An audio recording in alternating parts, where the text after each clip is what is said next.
Prehrana je v tesni povezavi z zdravjem ljudi. Nekateri vedenjski vzorci v prehrani in načinu življenja človeka lahko delujejo kot dejavniki tveganja, ki ogrožajo zdravje, ali kot varovalni dejavniki, ki krepijo zdravje in izboljšajo kakovost življenja. Danes bomo govorili, kakšno gorivo naše telo potrebuje in kako lahko to dosežemo.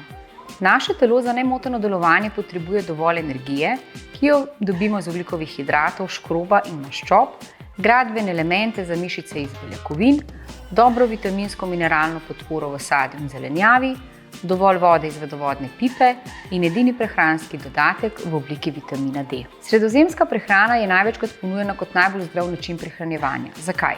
Sredozemsko prehrano je prvi opredelil Russell Hayes kot prehrano Grkov in južnih Italijanov z nizko vsebnostjo soli, nasičenih maščob in visoko vsebnostjo rastlinskih olj in antioksidantov in jo v 60. letih prejšnjega stoletja povezal z nizko pogostostjo srčno-žilnih bolezni med Grki in južnimi Italijani. Zakaj?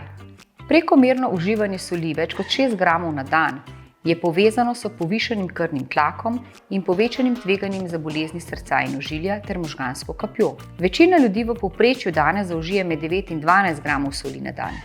Sredozemska prehrana pa je revna s procesiranimi živili, ki so bogata s soljo, s salamami, klobasami in trdimi siri. Bogata je z rastlinskimi olji, ki vsebujejo dovolj kalija, ta prispeva k zniževanju krvnega tlaka. Poleg tega uporablja zelišča in začimbe namesto soli, kar lahko ugodno vpliva na bolezni srca in ožilja. Sredozemska prehrana temelji predvsem na rednem uživanju ekstra deviškega oljčnega olja kot glavnega vira dodanih maščob in rastlinske hrane, kot so v polnozrnati škrobni izdelki, zelenjava, stročnice, sveže sadje, oreščki, semena, zelišča in začimbe.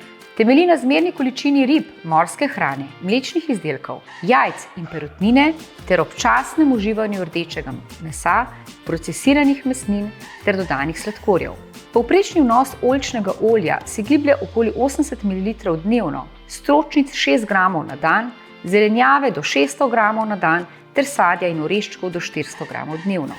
Zaradi javnozdravstvenih izzivov, naraščanje prekomerne telesne teže in debelosti v populaciji bi morali biti velikost porcij sredozemske prehrane v današnjem svetu skromnejša, zmernejša in se prilagoditi sodobnemu, vse bolj sedečemu načinu življenja. V skladu s tem je vse več dokazov, da ima zmerno omejevanje kalorij, energije, brez podhranjenosti koristne učinke na varovanje zdravja. Kako po korakih do sredozemskega prehranjevanja? Najprej začnimo z rednimi obroki in zmerno velikostjo porcij. Priprava in uživanje obrokov, če je le mogoče, naj bo v družbi. Uporabljamo sveža, lokalno pridelana in čim manj predelana živila. Vsakodnevno uporabljamo zelišča in začimbe, s tem bomo zmanjšali količino soli, jed pa bo dobila boljši okus. Vsakodnevno uživamo različne vrste sveže zelenjave, sadja, oreščkov in semen. Vsaj 2 porcije zelenjave dnevno, 3 porcije sadja in vsaj 3 porcije oreškov na teden. Uporabljamo hladno stiskano ekstra deviško oljčno olje kot glavni vir maščob, 4 žlice na dan, vsaj 2 porcije omake iz olivnega olja in paradižnikom, česnom in čebulo in manj kot 1 porcijo masla ali margarine na dan. Uporabljamo žitne izdelke, kot so kruh, testenine, riž, ki so večinoma polnozrnati.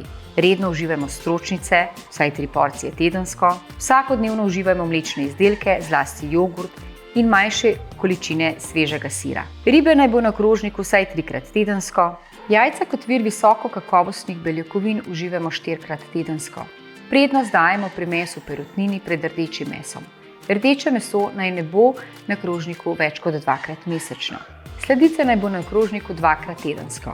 Voda je glavna pijača, lahko pa si privoščimo dnevno vsaj eno gazirano sladko pijačo. Redna telesna dejavnost in primeren počitek sta pomembna prav tako kot prehrana. Pomembno je dovolj nočnega spanja in krajši popoldanski počitek v obliki sieste.